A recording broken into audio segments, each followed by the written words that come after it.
Como eu disse no início da missa, há uma conexão muito estreita, uma continuidade clara entre a reflexão e o tema do domingo passado, no 12º domingo do tempo comum, e a reflexão e o nosso tema de hoje.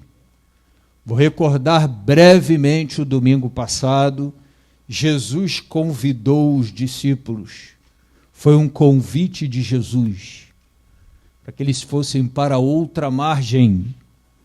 Os discípulos aceitaram o convite e já o fato de Jesus ter convidado oferece certas garantias, no sentido deles estarem fazendo aquilo que o Senhor quer, convidou, pediu, solicitou que fosse feito. Durante a travessia, veio um vento forte, agitou as ondas, um cenário de tempestade, e os discípulos ficaram com medo, estando Jesus dentro da barca. O evangelista Marcos ainda fez questão de descrever um cenário de tranquilidade em torno de Jesus, quando ele diz que Jesus estava dormindo no fundo da barca, em cima de um travesseiro, ou seja, um cenário de plena, inspirador, de absoluta confiança da parte dos discípulos. Mas o que eles estavam experimentando era o contrário. A turma estava desesperada. Foram lá acordar Jesus, dizer: não te importas que a gente morra aqui afogado nessa travessia? Jesus então disse assim: até quando vocês vão ser tomados pelo medo, né? Até quando o medo vai reger as decisões, o discernimento, a percepção de vocês? E aí Jesus disse ao mar, ao vento, à tempestade: cala-te, acalma-te. Ficou tudo tranquilo. E olha que desfecho imprevisto. Qual é o desfecho? E os discípulos continuaram com medo, porque se perguntavam: quem é este a quem até o mar, os ventos e a tempestade obedecem? Ou seja, de novo, diante de um cenário onde havia tudo para a confiança, para a fé triunfava o medo. O que significa dizer, e um pouco na nossa conclusão da reflexão do domingo passado, é: quem escolhe o medo como companheiro de vida inteira, com ou sem razões para tal, anda de braço dado com ele.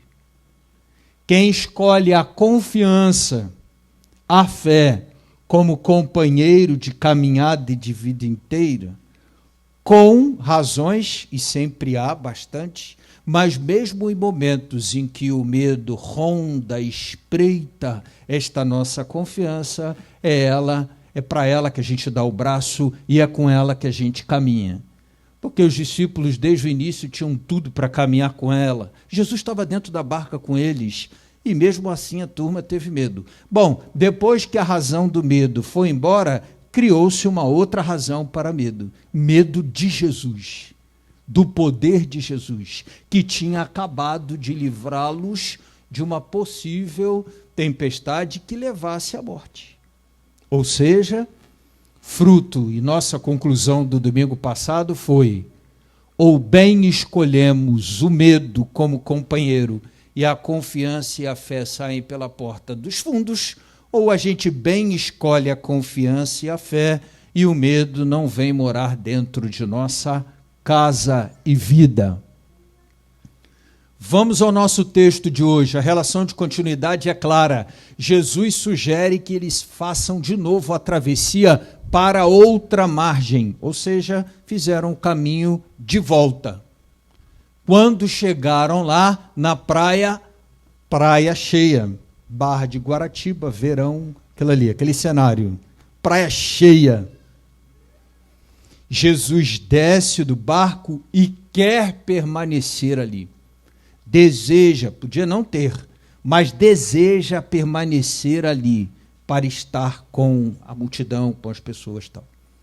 E, de repente, Jesus é abordado por um chefe da sinagoga chamado Jairo, que vem a Jesus e diz: minha filhinha está nas últimas, pedindo socorro.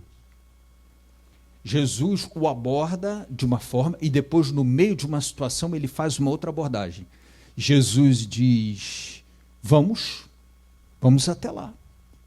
Pôs-se a caminho, chamou o camarada Jairo à confiança. Naturalmente, aquele gesto já era um gesto de alguma confiança quando ele foi ali pedir socorro a Jesus, e eles foram. Enquanto caminhavam, Jesus ali no meio daquela multidão, todo mundo querendo tocar, falar, aproveitar, enfim. Uma mulher, o evangelista Marcos descreve assim: uma mulher que sofria há 15 anos de uma enfermidade com fluxos de sangue contínuo. Como Marcos é diferente de Lucas, né? Lucas era médico, aí Lucas foi bem corporativo. Ele só disse assim, que essa mulher sofria de um fluxo contínuo, tal, parará, e a coisa ficou por ali. Marcos fez a seguinte observação: já tinha gastado tudo que tinha com os médicos e eles nada puderam fazer por ela, né? Então, Marcos, uma intenção de nos fazer entender o tamanho desse sofrimento e o quanto as possibilidades humanas de tratar aquilo ali, de cuidar daquilo ali, elas já tinham sido descartadas, não havia mais isso. Essa mulher se aproximou de Jesus e tocou Jesus. Jesus, então, para e pergunta aos discípulos: quem foi que me tocou? No meio de uma praia cheia, todo mundo em volta. É como você entrar no BRT de manhã na ida ou à tarde na volta e dizer: quem foi que tocou em mim? Não é isso? Ou no trem, ou no... Praticamente ali, né? Apinhado e no meio daquela confusão. Mas Jesus não se referia a um toque qualquer. A observação de Jesus é que alguém tinha tocado nele e uma força tinha saído dele. O toque era o toque de quem, com toda a confiança, com toda a fé, reconhecendo que aquilo que os médicos não tinham ao longo de 15 anos resolvido, poderia ser resolvido por aquele ali, que era o médico do corpo e da alma. Ela toca em Jesus, ela toca com fé. A pergunta de Jesus é: quem foi que se aproximou e me tocou com tamanha fé e confiança, com tamanha certeza de cura? E aí os discípulos ficam numa situação difícil, porque como saber quem foi que tocou ali no meio daquele, todo mundo se apertando? Ela se apresentou e disse: fui eu e eu sinto que estou curada. E aí Jesus disse para ela: tua fé te curou, tua fé te salvou. Mas vamos lá, que Jesus estava a caminho para resolver um outro problema. Essa é uma cura que ela é intercalada numa outra situação que é o mote principal, né, o objetivo principal ali do relato. Logo que essa cura acontece, também testemunhada por Jairo, que tinha pedido a Jesus que fosse à casa dele para salvar a filhinha dele e que já estava a caminho com Jesus, alguém veio e disse para Jairo: a menina morreu, não precisa mais levar Jesus até lá. Não há mais necessidade de incomodá-lo. A menina morreu. E ele, naturalmente, depois de ter testemunhado aquela cura, já com alguma confiança com a qual ele tinha abordado e pedido Jesus para ir à casa dele, ampliada, acrescida com aquele milagre que ele tinha acabado de testemunhar, aquela cura, Jesus diz para ele assim: fique tranquilo, tenha fé. Você tem fé? E ele disse: eu creio, tenho fé. E aí Jesus vai até a casa dele. Eu acho que aqui tem um ponto interessante, que houve um primeiro passo dele no sentido de pedir a Jesus que fosse, mas podia ser a ausência de recurso. Mas houve um segundo passo dele, quando ele já não tinha mais razão para esperar, para acreditar ou para confiar, porque ele tinha acabado de receber a notícia da morte da filha. Mas ele mesmo assim deseja que Jesus vá à casa dele. Aqui eu entendo que é uma fé que independe do desfecho da situação. Porque se você faz a análise humana desse cenário, ele talvez não pensasse ou não cogitasse, diante da morte da filha, a possibilidade dela voltar à vida. Mas ele entendia que ainda seria muito significativa a presença de Jesus naquele cenário. Entendem? Quer dizer, o desejo dele de que Jesus estivesse lá naquela situação é um desejo que vale para uma situação irreversível de morte ou para uma situação reversível. Nem sei se a cabeça de Jairo contava com a possibilidade disso ser revertido. Não era comum ouvir relatos de ressuscitação, que é diferente de ressurreição. No caso da filha dele, de Lázaro, é ressuscitação, é reanimação do corpo. Se fosse ressurreição, tal qual a gente professa, ela estaria por aí andando até hoje, porque a ressurreição é definitiva. A ressuscitação é a reanimação do corpo. Mas não entenderam a diferença? Todos entenderam? Mas não era comum esse tipo de situação. Mas o que me chama a atenção é Jairo ter julgado importante Jesus estar com ele, independentemente do desfecho da situação.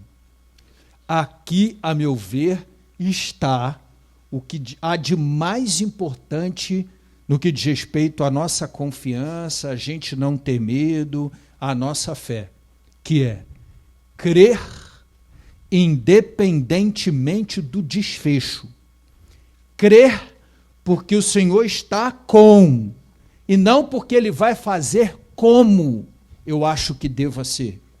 É crer porque, se Ele está comigo, o desfecho será curto ou longo prazo o melhor, mas não necessariamente o que eu quero, curto prazo, ou o que eu acho que deva ser naquele momento.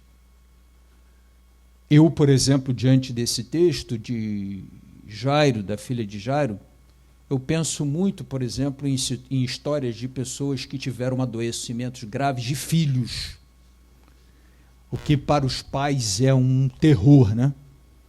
Você ter um filho numa situação de adoecimento muito grave, de risco de vida, inclusive, e você ter que colocar diante de Deus uma confiança tal que ela independa do desfecho e acolha o desfecho como carinho, cuidado, vontade de continuar e permanecer crendo.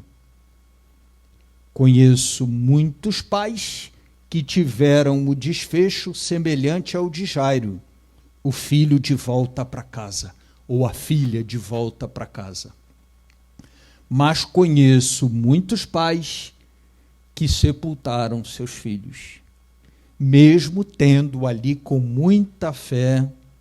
A fé está em aceitar, abraçar o desfecho dado pelo Pai do céu para a gente como o melhor, como coincidente ou não com a nossa felicidade, aquele que nos salva e que constrói paz. Todo mundo entendeu direitinho? Quando Jairo decide ir com Jesus à casa dele, está tudo construído do ponto de vista de Jairo.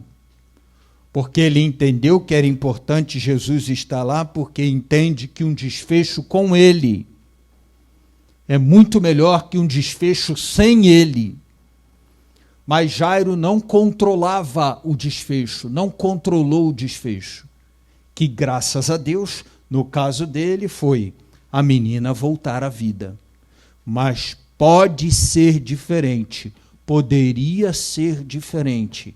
E a palavra de hoje talvez nos ensine que a confiança está, que a fé está, que a ausência do medo está exatamente em ser capaz de acolher e abraçar um desfecho que não é nosso. Muitas vezes a nossa vida coincide com o nosso querer. Ótimo. Amém quando isso acontece. Mas em alguns momentos pode não coincidir com o nosso querer. Eu tenho aprendido um pouco com a minha experiência, agora eu já posso falar assim, né, porque agora eu estou cinquentão, né? Eu tenho aprendido um pouco com a minha experiência que estes desfechos de desencontro de vontades, eu queria uma coisa e foi outra coisa. Curto prazo, eles trazem dor. Curto prazo, mas longo prazo, um pouco mais à frente, eu tenho observado a fecundidade daquele desfecho. Que aquele desfecho trouxe mais vida do que, por exemplo, um desfecho que coincidisse com o que eu quero, com o que eu desejo, com o que eu venho ali acalentando e quero que seja daquele jeito. Que os desfechos não coincidentes com a minha vontade, em muitas ocasiões, trazem bênção. Se não curto prazo, mas um prazo não muito longo, a gente consegue enxergar isso aí. Eu convido a todos, então, à luz da reflexão da palavra de hoje, a gente encontrar em Jairo a inspiração de que é importante para mim que o Senhor esteja sempre no desfecho. Que o desfecho não seja o que eu quero, o que Deus quer, mas que Ele esteja sempre. Porque estar sozinho no desfecho bom ou no desfecho ruim, nem sempre é. Você veja os discípulos, a tempestade acalmou, desfecho bom, e a turma continuou com medo. Entendem? O desfecho bom não é necessariamente, ou o desfecho bom que coincide com a minha vontade, a garantia de felicidade e de paz. A garantia de felicidade e de paz é que o desfecho seja com a presença de Jesus. O que a gente quer ou o que a gente não quer, mas com a presença dele na nossa casa e na nossa vida. Vamos ficar de pé? Professar a nossa fé. Creio em Deus Pai, Todo-Poderoso.